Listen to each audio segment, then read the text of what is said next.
সবাই চায় তুমি সফল হও, কিন্তু কেউ চায় না তুমি তাদের থেকে এগিয়ে যাও। শুনতে একটু কঠিন লাগতে পারে, কিন্তু এটাই বাস্তবতা। যখন আপনি পরিশ্রম করছেন, স্বপ্ন দেখছেন, তখন অনেকেই আপনাকে উৎসাহ দেবে। কিন্তু সেই স্বপ্ন যখন বাস্তব হতে শুরু করে, আপনি যখন নিজের লক্ষ্যে একটু একটু করে পৌঁছাতে থাকেন, তখনই বদলে যেতে শুরু করে আশপাশের মানুষের মুখাবয়ব। আপনি যখন সবার সমান থাকেন, তখন আপনি গ্রহণযোগ্য। কিন্তু আপনি যখন কারো থেকে এগিয়ে যেতে শুরু করেন, তখনই অনেকের হৃদয়ে জন্ম নেয় এক অদৃশ্য ঈর্ষা। সেটা হয়তো প্রকাশ্য নয়, কিন্তু তাদের আচরণ, মন্তব্য বা নীরবতা সবই তারই ইঙ্গিত দেয়। তারা আপনার সাফল্যে বাহ্যিকভাবে হাততালি দেয় ঠিকই, কিন্তু ভিতরে ভিতরে চায় আপনি যেন আর না বাড়েন, যেন আপনি তাদের ছায়া না পেরিয়ে যান।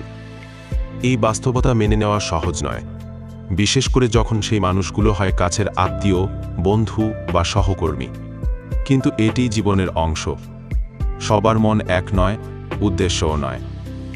তবে এই পরিস্থিতি কখনোই আমাদের থামিয়ে দেওয়ার কারণ হতে পারে না, বরং এটি আমাদের শেখায় সফলতা শুধু নিজের জন্য নয়, বরং নিজের মানসিক দৃঢ়তারও পরীক্ষা।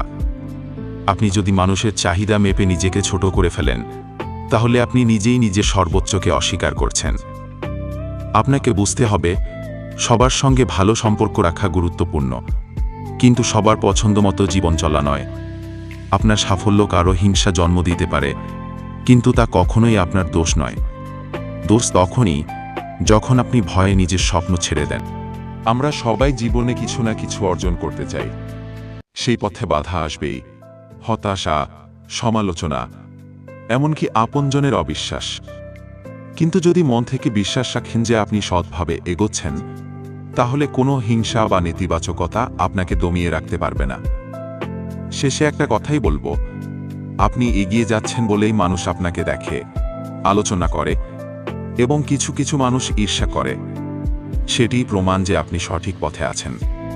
তাই ভয় নয়, লজ্জাও নয়, মাথা উঁচু করে এগিয়ে চলুন।